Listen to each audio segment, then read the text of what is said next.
E honore he kroria ki te atua nui te rangi, he mau ngā rongo ki te whenua e whakaaro pai ana ki ngā tāngata katoa āmine.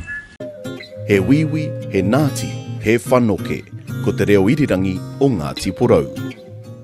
Pohikurangi te maunga ko waiapu te awa ko Ngati Porou te uiti he mauri ora. Pakeke Auntie P or Nanny Connie or someone, if let's come my rotoria, if let's come into the radio station, I might go to kite this carrot cake. Ngātake o te wā. Welcome back to Ngātake o te wā. Forestry has put bread and butter on the table for families on the East Coast for going on 40 years now. Rolling when you're ready. Hi, I'm Sam Neill and you're listening to the best radio station at the beginning of the world. Radio Ngati Porou. Kia ora everybody, I'm Ree and I am the Drive Show host here at Radio Ngati Porou.